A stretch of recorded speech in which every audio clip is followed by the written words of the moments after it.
The coffee cup slipped from Olivia Keating's perfectly manicured fingers, splashing caramel latte across the rustic wooden table.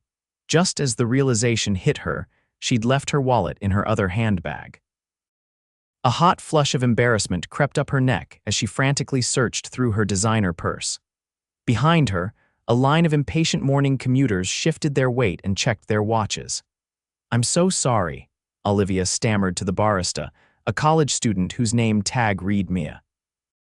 "I thought I had my wallet, but I must have switched bags and it's no problem," came a deep voice from behind her. A tall man with kind eyes and day-old stubble stepped forward. He had a little girl perched on his hip, her curly hair tied in mismatched pigtails. "I've got it covered." "Oh, I couldn't possibly," Olivia began. "Really, it's fine." He slid his card across the counter. "We've all been there." The little girl on his hip, who couldn't have been more than 5, nodded solemnly. "Daddy says helping people makes the world go round." Something about the sincerity in the child's eyes made Olivia's protest die on her lips. She noticed the man's worn flannel shirt, the calluses on his hands as he punched in his PIN, and the lunch bag that had clearly been packed at home. This wasn't a man with money to spare. "Thank you," Olivia said, feeling oddly humbled despite the fact that the $6.75 latte was less than what she typically tipped her doorman. "I'm Olivia. Jack Cooper." He shifted the little girl to his other hip. "And this is my daughter, Emma. Hi, Emma." Olivia smiled at the child, who waved shyly. "I'll pay you back," Olivia insisted, reaching for her phone. "I can Venmo you," or Jack shook his head. "Consider it my good deed for the day. Besides, Emma loves to be my partner in random acts of kindness. Don't you, pumpkin?" Emma nodded enthusiastically. "Last week we helped Mrs. Peterson with her groceries and she gave me a lollipop." Olivia laughed, charmed by the child's earnestness. "Well, at least let me buy you two a coffee or hot chocolate," she added, looking at Emma. "Actually, we need to run." Jack glanced at his watch. "I have to get this little lady to kindergarten and then I've got work." "Oh," Olivia felt a strange twinge of disappointment. "Well, thank you again, no problem." Jack smiled and something fluttered in Olivia's chest. "Have a good day, Olivia." As she watched them leave the little girl chattering away, Jack listening with complete attention, Olivia felt something she hadn't experienced in a long time. A genuine connection, however brief, with someone who expected nothing in return. Olivia sipped her rescued latte, her mind drifting back to Jack and Emma as she walked the 3 blocks to her office building.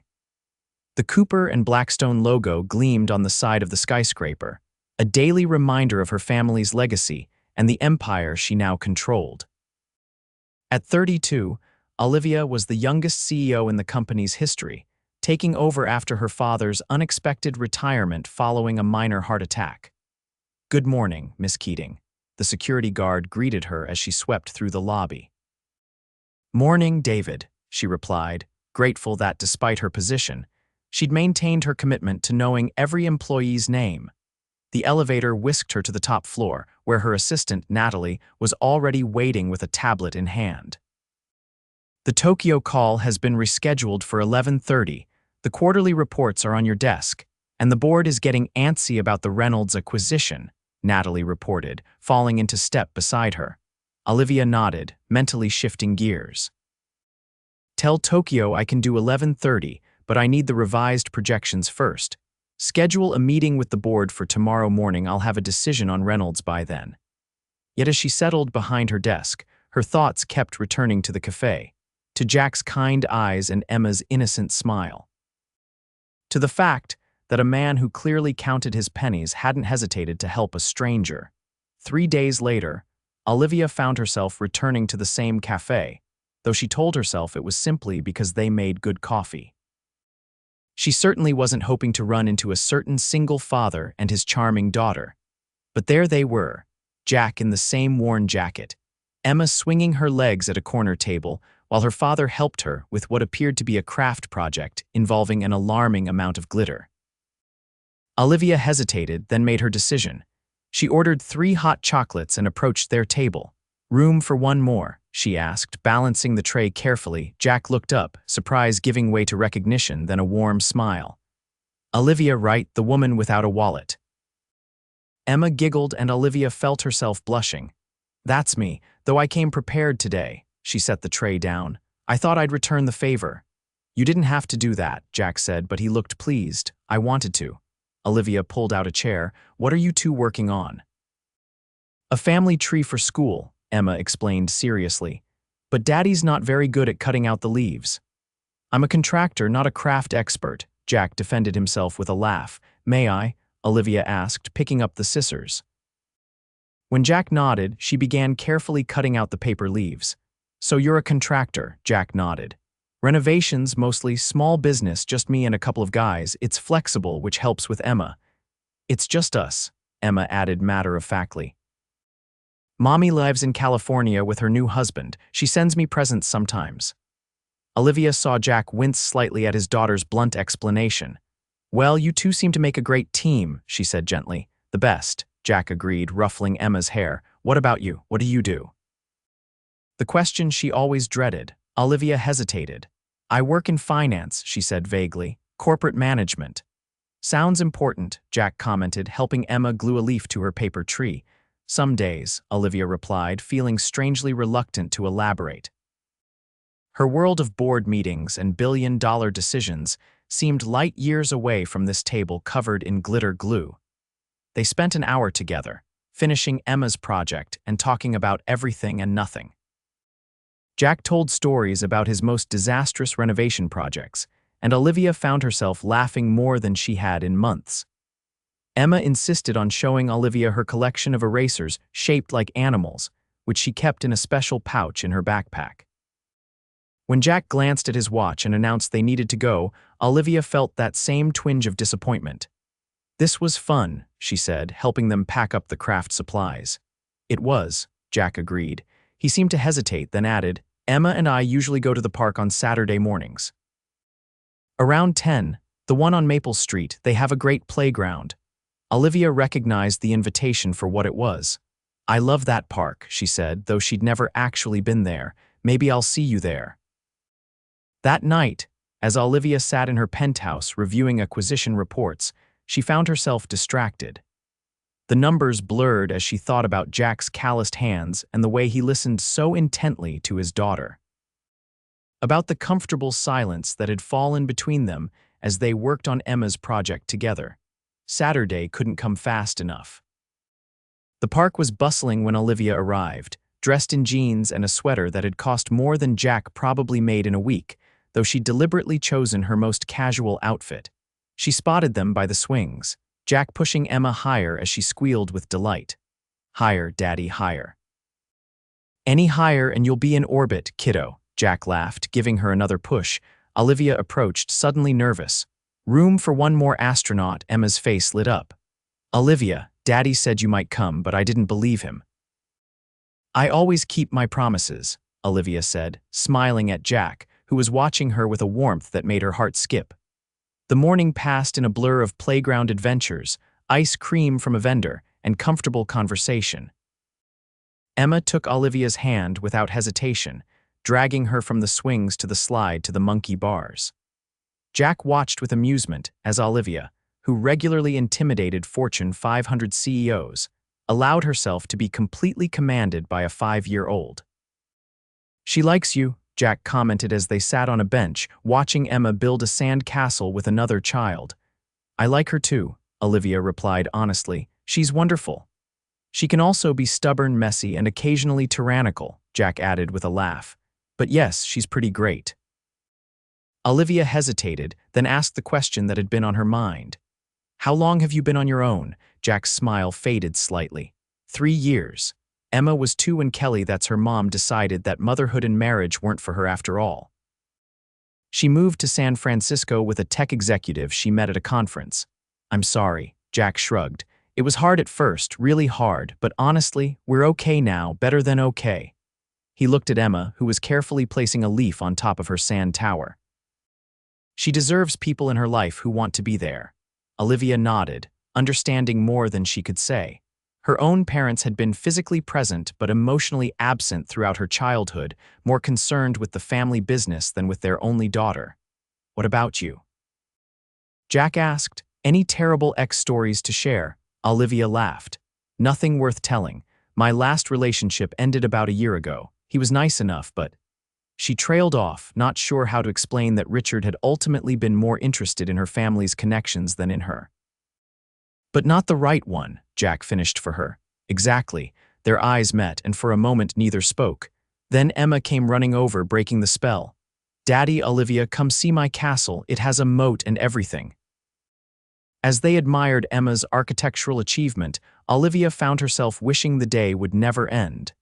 But eventually, Emma's energy began to flag, and Jack announced it was time to head home. "This was fun," Olivia said, echoing her words from the café. "Thank you for letting me crash your Saturday tradition." "You didn't crash anything," Jack said softly. "You made it better." Emma tugged on Olivia's hand. "Are you coming again next Saturday?" Olivia looked at Jack, who nodded almost imperceptibly. "I'd love to," she told Emma. "Good," Emma declared, "because Daddy smiles more when you're around." Jack's cheeks reddened. "Emma has no filter," he explained, though he didn't deny it. "I like that about her," Olivia said, smiling at them both. "And for the record, I smile more too." That evening, Olivia's phone rang with a number she didn't recognize. She answered cautiously. "Hello, Olivia, it's Jack. Emma insisted I get your number from the class directory at her school. I hope that's okay." Olivia smiled, settling back against her couch. "More than okay. Though I'm curious how you managed that." "I may have told her teacher that you're Emma's aunt who's visiting from out of town," Jack admitted sheepishly. "I feel a little bad about the lie, but Emma was determined. Well, I'm flattered to be promoted to aunt status so quickly." They talked for over an hour about their childhoods, their dreams, their favorite movies. Jack told her about growing up in a small town, about learning carpentry from his grandfather, about his struggles and triumphs as a single parent. Olivia shared stories of her college years, her love of art, her travels, carefully editing out details that might reveal her wealth or position. "I should let you go," Jack said eventually. "Early start tomorrow. I have a big job starting, renovating a townhouse in Brookside." "That's actually not far from me," Olivia said, thinking of the upscale neighborhood adjacent to her own. "Maybe I could bring you lunch sometime this week." "I'd like that," Jack replied, and she could hear the smile in his voice. Over the next few weeks, a pattern emerged. Saturdays at the park with Emma. Weekday lunches where Olivia would bring sandwiches to whatever job site Jack was working. Evening phone calls that stretched late into the night. Olivia found herself looking forward to these moments more than anything else in her life. She also found herself living a double life. At work, she was still Olivia Keating, CEO of Cooper and Blackstone, orchestrating mergers and making decisions that affected thousands of employees. But with Jack and Emma, she was just Olivia, the woman who was terrible at swinging but excellent at building sand castles, who always remembered to bring extra napkins with lunch, who knew all the words to Emma's favorite songs. She told herself the omission wasn't a lie. She had mentioned that she worked in finance, that she managed corporate accounts. She just hadn't specified that she managed an entire corporation, that her family name was on buildings across 3 continents, that her net worth had 9 zeros. It wasn't that she was ashamed of her success. But there was something refreshing about being valued for herself, not her money or position. And she'd been burned before by people who were more interested in what she could do for them than who she was. One Friday evening, about 2 months after they'd met, Jack called. "Emma's spending the weekend with her grandparents," he said, sounding nervous. "I was wondering if you might want to have dinner tomorrow night, just the 2 of us." Olivia's heart raced. "I'd love to." "Great. I know this isn't very fancy, but I was thinking I could cook. My place at 7. "Perfect." Olivia hesitated, then added, "I'm looking forward to it." Jack's apartment was in a modest neighborhood, a second-floor unit in a well-maintained building. Olivia had chosen her outfit carefully, a simple dress that wouldn't look out of place in Jack's world, though the designer label was one only the fashion-conscious would recognize. Jack opened the door, looking handsome in dark jeans and a button-down shirt, his hair still damp from a shower. "Hi," he said, suddenly shy. "Hi," Olivia replied, equally nervous. She handed him the bottle of wine she'd brought, not the most expensive in her collection, but still several steps up from what was generally available at the local grocery store. "Come in," Jack said, stepping back. "Sorry, it's not much." The apartment was small but inviting, with comfortable furniture and walls covered in Emma's artwork. Plants thrived on every windowsill, and bookshelves overflowed with an eclectic mix of titles. It felt lived in, loved. "It's lovely," Olivia said sincerely. Jack led her to the kitchen, where pots simmered on the stove. "I hope you like Italian. It's my specialty, which is to say, it's the only cuisine I can reliably not mess up." Olivia laughed. "I love Italian." They moved around each other in the small kitchen, Olivia helping to chop herbs while Jack stirred the sauce. There was an easy intimacy to it, as if they'd done this 100 times before. Over dinner pasta that was indeed delicious, served with the wine Olivia had brought, they talked about their weeks. Jack told her about a difficult client who kept changing his mind about the bathroom tile. Olivia shared an edited version of a challenging negotiation, careful to frame it as something she'd worked on rather than led. "You know," Jack said as they moved to the couch with their wine, "you never really talk much about your job. Is it that boring, or is it classified information?" Olivia tensed slightly. "It's neither, actually, just complicated." Jack studied her face. "You don't have to tell me if you don't want to, but I get the feeling there's something you're holding back." The moment had come sooner than she'd expected. Olivia took a deep breath. "You're right. I haven't been entirely forthcoming about what I do." "Are you a spy?" Jack teased. "International art thief. Please tell me you're not married." Olivia laughed despite her nerves. "Definitely not married, and no espionage or theft, I promise." She set down her wine glass. "The truth is, I'm the CEO of Cooper and Blackstone." Jack's eyebrows rose. "The investment firm, the one with the big building downtown," Olivia nodded. "My grandfather founded it. My father ran it until his health forced him to step down 3 years ago. Now I do." "Wow." Jack sat back, processing. "That's not what I was expecting." "I know I should have told you sooner," Olivia said quickly. "It's just that when people find out, everything changes. They either want something from me, or they assume I'm some cutthroat corporate shark, or they get weird about the money." "Is there a lot of money?" Jack asked, his expression unreadable. Olivia nodded again. "Yes, more than I could ever need." Jack was quiet for a long moment. "So all this time, when I've been worrying about the check at that restaurant we went to, or feeling bad that I can't take you anywhere fancier." "That's exactly why I didn't say anything," Olivia interrupted. "I didn't want you to feel that way. With you and Emma, I'm just me. Not my job or my bank account." "But those things are part of you too," Jack pointed out. "Your job is clearly important to you. You're good at it. That's nothing to hide." "I know," Olivia admitted. I liked that you saw me for me, not as a Keating." Jack reached out, taking her hand. "I still see you, Olivia. The woman who cuts out paper leaves for my daughter's school project, who knows exactly how I like my coffee, who laughs at my terrible jokes." Olivia squeezed his hand, hope blooming in her chest. "You're not angry." "I'm a little surprised," Jack said honestly. "And maybe I need some time to wrap my head around the fact that you could probably buy this entire building without blinking." "But angry?" "No," relief washed over her. "Thank you for understanding." Jack's expression grew serious. "Can I ask you something?" "Anything." "Is that why you haven't introduced me to any of your friends? Because of the money difference?" Olivia winced. It was true that she hadn't integrated Jack into her social circle, using work as an excuse to keep those worlds separate. "Partly," she admitted.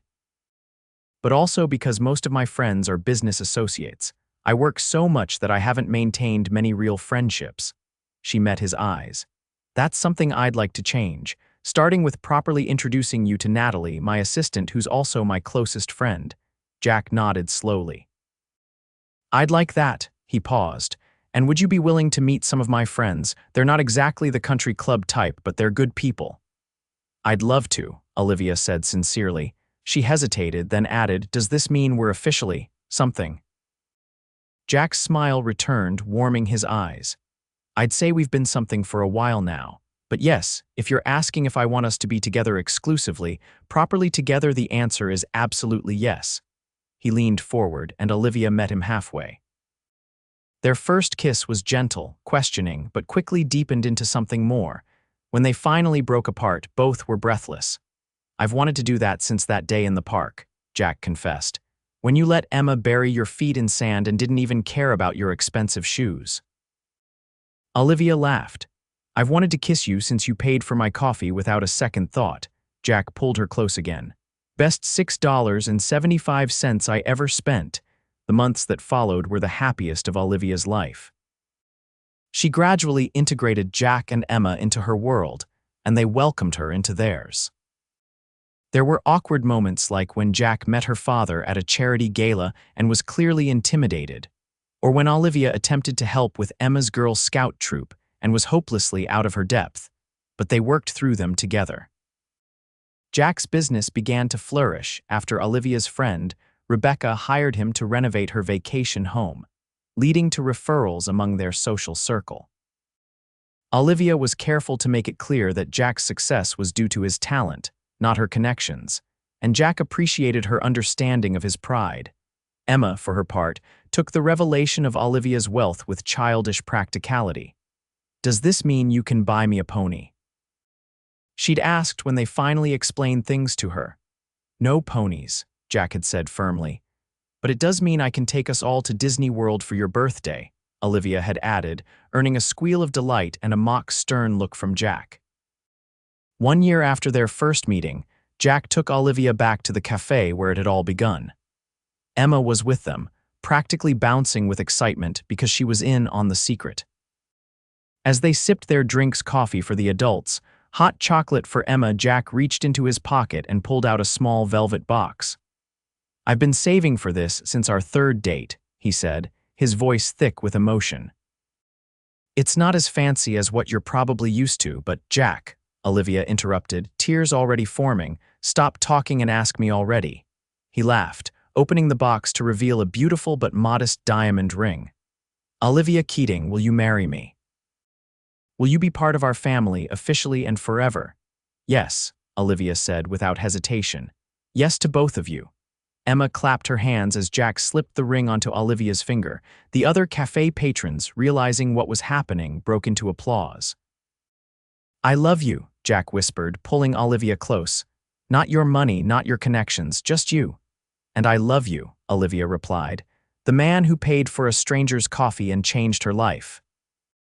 6 months later, they married in a ceremony that balanced Jack's desire for simplicity with Olivia's family's expectations. Emma served as flower girl, taking her role so seriously that she practiced for weeks. Natalie was maid of honor, and Jack's best friend Ryan stood as best man. For their honeymoon, they compromised a week at a luxury resort in Bali, followed by a week of backpacking through the Indonesian countryside, Emma staying with her grandparents for the duration. Upon their return, they moved into a new home larger than Jack's apartment, but nowhere near as ostentatious as Olivia's penthouse.